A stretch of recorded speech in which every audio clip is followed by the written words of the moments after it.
The drizzle season, but now personal, brought balance changes for my favorite special of this game, because my favorite of the series is the Splashdown from Splatoon 2. It's a good time to talk about this special now and not become outdated so soon, because I don't think they'll touch it for a while. This is not a video explaining how it works or a guide. I'm assuming everyone already knows at least what it is, so I'm going to skip that part. But before starting, hey, I'm Zolwox, and today, the first time you watch me, I wanted to talk about my favorite special and its disadvantages, analyzing deeper into a topic that hasn't been discussed much: the main weapons. You see, the objective of the ZIPCASTER is to enhance the capabilities of a weapon. To explain this, I would like to introduce two concepts that I will use a lot: ground mobility and aerial dominance. Ground mobility is the ground positioning ability that the special provides. The statistics that determine how good a weapon is in GM are its weight, affecting its mobility, and fire rate, affecting both DPS and paint, while those that determine how bad it is are the RNG and the startup and lag. In the case of aerial dominance, it refers to the positioning capacity in the air or high places that the special provides. To determine how good a weapon is, we must consider the damage dealt, range, and either fall-off or AoE. While for being bad, it must have negative effects on the air, either charge or RNG, and high in consumption. Selecting a weapon to have this special depends on these pros and cons, and it is normal for your weapon to have both, but the best are those that are capable of excelling in several statistics to adapt to both playstyles. Although, from my experience, if you are only able to play on one, that should be a D, since you expose yourself to fewer weapons due to your height, and with its stats, it's capable of generating problems as well, while the GM exposes you to more risks. With that out of the way, I spent some time studying all the ZIPCASTER weapons to come up with these conclusions, so I would like to show you my opinion on the best and worst, as well as proposing replacements and new candidates. So let's begin. From worst to best, the Luna Blaster is considered as the worst weapon. It is in a complicated position where it can be considered as nothing. It is not useful for GM since it's not a lightweight weapon, which wouldn't be a big deal if we don't consider the fact that it's a blaster, weapons with its startup and end lag with its shot. Its AoE doesn't compensate as much for this due to its low fire rate, typical of its class, and it also has RNG. Yup, literally this weapon has everything against it. But what about the air? Its damage is very good, at least dealing 50 points, but the interesting part is its 120 critical, and unfortunately, not only does it have RNG as I already mentioned, but it barely has range, so its AoE advantage and one shot doesn't really give big advantage since it can't position high, being a target for most of the weapons. Oh yes, it's in consumption. Surprisingly, isn't a big deal during the special. If you want some advice, use 3 subs of Intensify Action, that reduces its RNG significantly. But do you know what other weapon has the AoE and one hit of the Luna and is also better? The Carbon Roller. Shush, bitch! Okay, I had my opinion very clear about the Carbon Roller being better than the Luna, but I think it's been a while since I wrote the script, and honestly, it wasn't until I wanted to record gameplay that I realized how disappointing this weapon is compared to my first impression. Excuse me, viewer, but I'll have to cut this entire part and instead explain with a low quality editing why this weapon is bad. It has a very inconsistent one hit, its maximum damage is very low, and the rest of its hitbox has mediocre damage, killing a minimum with 4 swings. It can only be underground due to its low range and that it makes vertical instead of horizontals on the air. That's it. Sorry for this, it's not how you would expect to receive a video. I hope you can enjoy the rest. From here, the weapons go from being decent to good. And to open the new tier, we have the Slosher Chic in Spanish. On that version I call it Deco, so in this one will be mentioned as Chic. In this case, we find an aerial dominant weapon that classifies here thanks to a disadvantage and an advantage. The first one being the end lag.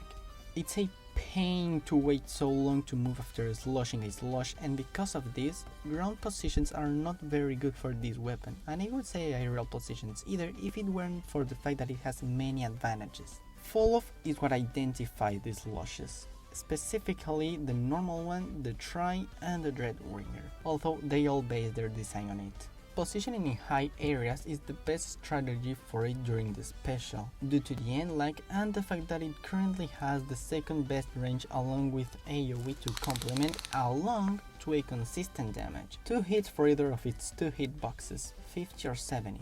The problem is that to compensate for its balanced statistics, it has an atrocious ink consumption, the worst in fact. You will constantly run out of ink while using your ZIPCASTER, something not even a pure of main saver can fix.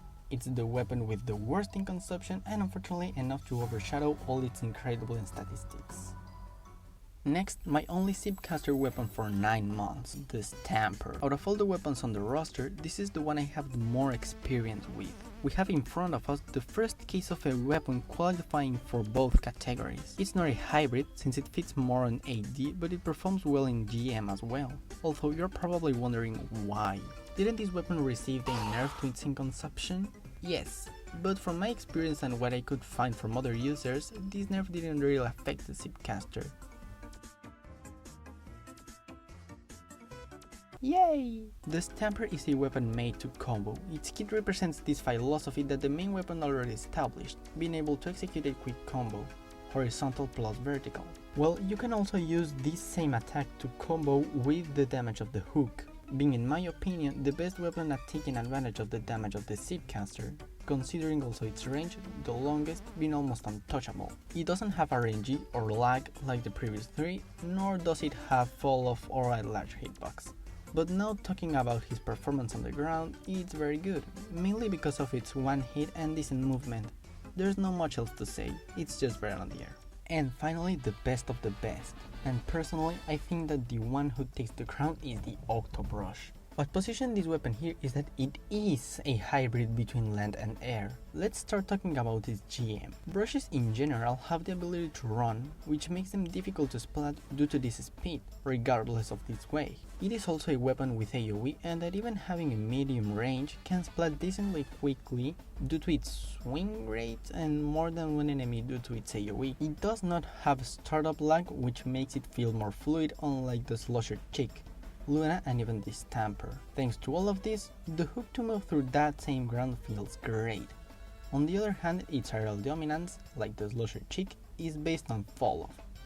Basically, getting on snipes or restricted areas to use the AoE and fall off of the weapon. Its damage may not be the most effective, but due to its AoE it's difficult to escape from it anyways. Another thing the Octobrush does better than the Slosher Chic is staying in the air. It's much more effective at taking out targets and then zipping back to the head, cycling through this process, which is something the Stamper does better, but the reason why it isn't above the Octobrush is precisely because of this duality of being able to choose between land or air and being good in both. Duality, I think I'm forgetting something. Oh yeah, the Tetras are a particular case. Let's say we can classify them as a ground mobility weapon. Obviously, they have 4 dodge rolls which allows them to fight an enemy ink. I would even say that they are the best ground mobility weapon, followed by the Octobrush. Then it's clear, it's better than it. Well, actually, between ground and air, it is better to be an AD weapon, since you expose yourself less to danger and even some weapons mainly from this category can fight on the ground if they want. That's why both the Stamper and the Octobrush are at the top, while the Tetras aren't due to their RNG that makes fall off not even an option. So it is above the Roller and the Luna? No, the Slosher is much more inconsistent and the benefit you can get from the ZIPCASTER is only to get it by its ink consumption. Well then, it is between the Stamper and the Slosher Chic. I don't think so. Part of the strategy with the Tetras is to zip on a wall and then use your dodge rolls to descend and be more unpredictable, so it actually adopts part of the gameplay of an aerial dominant weapon and with the difference that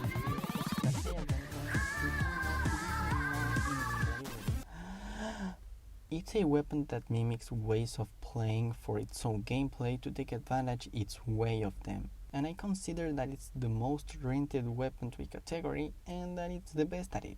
But yes, it is below the Octobrush and the Stamper because it's still risky, getting a lot on trouble and, as a person who has experience playing it, dying. mostly. Now that we're finished with all the weapons that have ZIPCASTER, we need to analyze other weapons to see if we can find better candidates to have this special, having that way better, the best options to play ZIPCASTER. But this is already way too long. I'll make another video talking about replacement for the worst weapons, as well as introducing new additions to the specials roster and talking about why this special isn't healthy right now. Thank you so much for watching, really. See you next week, hopefully. See ya!